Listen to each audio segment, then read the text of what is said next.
Plug Power. The company reports earnings 6 days from the day we're recording this video, so Thursday before the market opens. And we'll talk a little bit about, it's been a really tough year for the company, but there's three things that we've identified that investors really need to look for when we get those earnings. Yeah, I mean, there's been a lot of stories. Plug Power puts out a lot of press releases every quarter. Let's see how much of that translates to what the bottom line says. Sounds like a no, that's a very fair take. Pretty good at the press release game. Hasn't been very good at the making money game so far. I'm Jason Hall. This is Investing Unscripted. Before we get into the details of what you need to know about Plug Power when those earnings come out next week, this video is sponsored by The Motley Fool. If you're looking for even more great stock ideas, I want you to check out our special link. It's fool.com/unscripted. You'll see it on the screen. It'll stay on the screen for the whole video. Again, that's fool.com/unscripted. Go to that link and you can get access to the Motley Fool's 10 best stocks to buy right now. You definitely want to check that out. You can upskill your own investing performance. Okay, so Tyler, like I said, it's been a tough year, really, so far, longer than the past year, but it's been definitely tough in 2024 for Plug Power for a number of reasons. They've struggled with some issues to bring in some of their hydrogen plants online, producing renewable hydrogen. They've had to buy hydrogen on the open market, and it's been expensive, and it's really weighed on their margins, burning through cash. We've also seen a big slowdown in sales of their hardware. So there's a lot of things going on. It's costing the company a ton of money. Sent the stock down a lot. I'm going to pull up a chart here and we'll talk about the stock price performance so far this year. That's so far year to date. We can even go back farther and you see how much the stock price has come down. Let's go a little farther. We'll go 3 years back and you see the stock has fallen an absolute ton. One of the things that we're going to talk about, I'm going to go ahead and you want to bury the lead at all. Talk about shares outstanding. This is one of the three things that we're going to talk about here. Company's been burning through a lot of money. Its balance sheet has gotten very ugly. It was so bad at one point this year, they had to issue a going concern notice, which is essentially a disclosure to investors and to its regulators that the company's balance sheet and future cash flows are insufficient to cover the next 4 quarters before the company runs into potential insolvency. They've removed that notice because of this, because they've sold a ton of stock to raise cash and a lot of it at these low stock prices. And there's more that's going to get sold. So again, the factors that have driven the stock price down so much this year really are tied to their inability to execute, some struggles with hydrogen production, and they've just evaporated the money on their balance sheet, burning it in operations. Yeah, there's been I'll call it it's not a long shot plan, but they submitted a grant to the Department of Energy where they were going to receive a loan, which was also supposed to shore up that financing. But as one might And expect with, that's been approved. That's been yeah, approved. it's been conditionally approved. It's not Conditionally what, approved, right?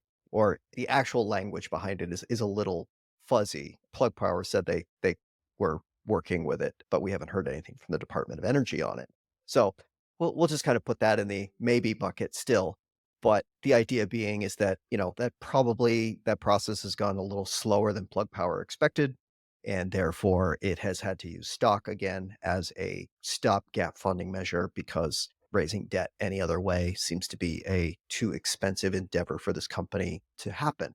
I mean, there's been a couple, I guess you could say some better news. They're talking about a lot of deployment of its electrolyzers, which is a process that uses, basically converts water into pure hydrogen gas, typically using some form of renewable energy to power the electrolyzer. So there's been several press releases on the actual deployment of those facilities. They even mentioned that they were granted tax credits for some of those because of hydrogen production under Mhm. a separate Department of Energy agreement.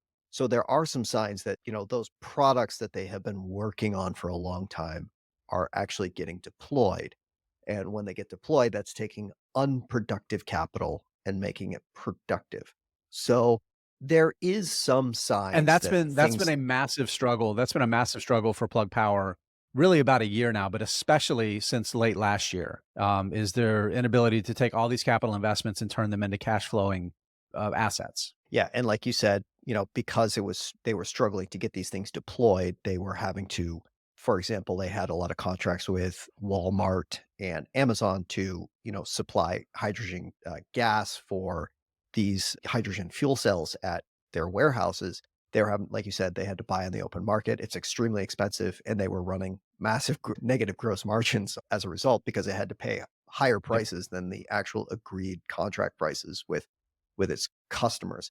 So that brings us to the first thing that I think investors really should focus on is looking for indications that its operating assets are starting to generate more revenue, right? Those particularly the clean hydrogen facilities, the electrolyzers that they've that's part of their own installed hydrogen production base, right? That there's clear signs that those assets are now going to start generating cash flow because number one, like you said, it makes those assets productive, but they're not as much revenue generators at this point as they are margin generators by allowing them to shift away from third party hydrogen to producing it in house. It should bring their cost of goods sold down substantially. More importantly, so that's like the triage thing, right? You have to like, you know, cover up the wound that blood is gushing out of first, right? You got to stop the bleeding first. And then the next step of on that is we're going to find out really how profitable can those things be? Like how much can they drive costs down? And find out if the story that management's been telling us about how low the cost of production can be from those hydrogen facilities really is at scale, or whether we were kind of maybe overpromised something. And let's be honest, Plug Power's done that in the past. They've overpromised at scale and underdelivered on the economic benefits of different things that they've done. So that's what number one. That's it's going to tell us that. So the number two thing for me is on the hardware side. Right, is we've seen this is supposed to be a growth industry, but it's also cyclical, and the cycle has not been good for a lot of the systems that they sell, the fuel cells that they sell to their customers, like the Walmarts and the Amazons of the world that deploy them in their warehouses for forklifts and other things. Business has been bad. We've seen a big decline in sales of those things. So I think we should be looking for some signs of turn in the market for sales of their fuel cells. Yeah, and also, how much can these electrolyzers that they're actually selling to other people, because, they have their in-house ones, but they're also selling the equipment. How much can that equipment actually, have an impact on hardware sales in terms of an actual profitable endeavor? They mentioned quite a bit of it. Even some deployments in Europe have happened recently, with some hydrogen filling stations.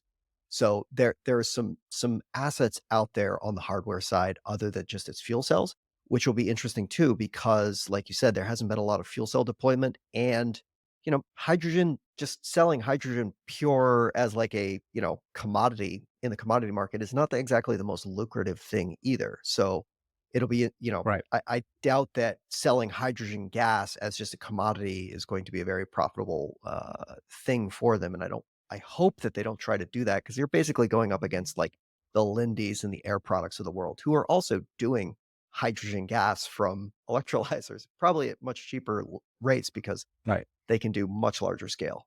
Well, that's important to mention when you mention the industrial gas companies is they already have captured markets. They have infrastructure that's in place. They have large customers they do business with. They have geographical advantages, which is massive in industrial gases. That I agree with you could be that's a pretty big competitive bite to take. But I am really interested, like you, to see on the hardware side, and not just the fuel cells, but also the hydrolyzers as well. So that'll be interesting to see how that plays out. So those are your kind of your first two things. It's like on the hydrogen side, what's things looking like with those deployments?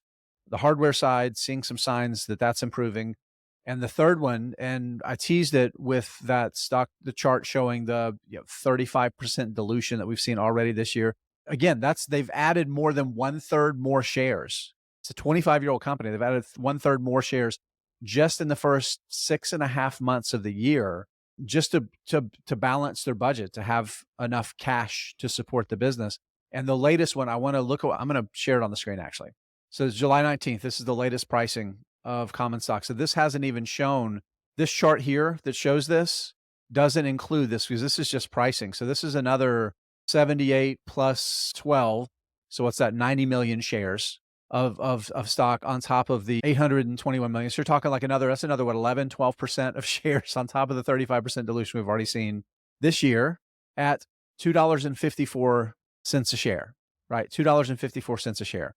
So what I want to see, this is the third thing, and it's tied to those first two things.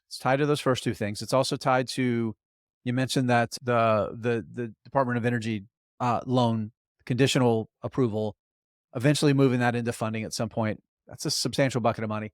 But taking those first two things together, Tyler, and getting some indication from management, when are you going to stop this massive, massive dilution?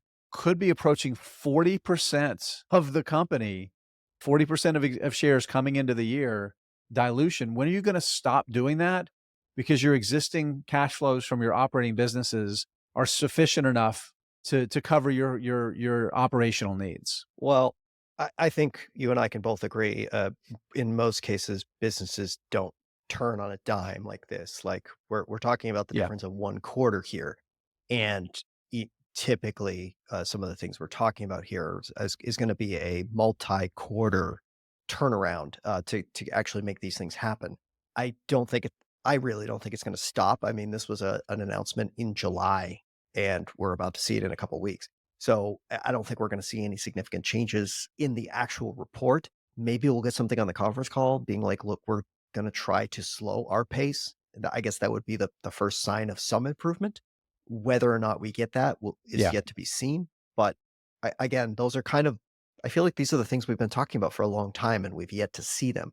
So again, kind of goes back to your comment about, maybe not necessarily delivering on what they're promising here.